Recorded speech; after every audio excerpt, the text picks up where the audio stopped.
The unthinkable, a shooting at a Texas school. My heart was broken today.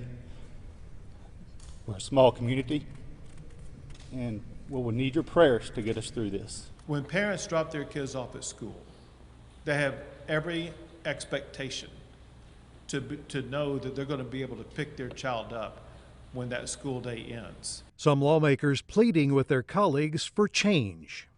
It is our choice to let it continue. Tonight, parents and the community left with more questions than answers. What motivated the shooter to open fire on the innocent?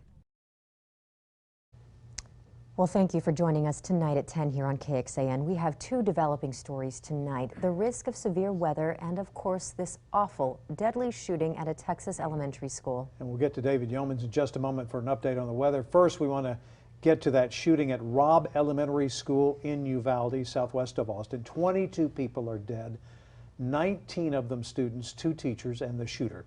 NBC News is citing State Senator Roland Gutierrez, who got the information from Texas Rangers. That shooting took place at 11 this morning, and at this hour, some parents are still in agony as they wait for word on whether their children are okay. The shooting happened in the town of Uvalde. As we mentioned, there's a map that shows you it's just southwest of San Antonio. We have live team coverage tonight. We begin with KXAN's Monica Madden with the latest on the investigation. This is all the more gut-wrenching as students here at Robb Elementary were in their last week of school. So what would normally be marked as a week of excitement before summer break is now completely overshadowed by this tragedy. Now, behind me here, you can still see it is a very active investigation. There have been law enforcement, local and state, here for several hours now, just investigating the scene. It's all marked off as there's still a lot of questions to be answered. First and foremost, what compelled this 18-year-old suspect to commit such an act of violence? Now Texas's state and national leaders are weighing in on the matter. Take a listen to what Governor Greg Abbott had to say earlier this afternoon.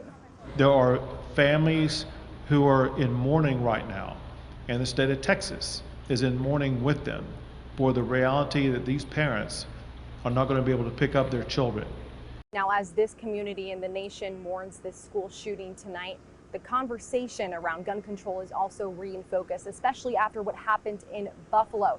Most recently in 2021, the Texas legislature passed a law that allows permitless carry of firearms.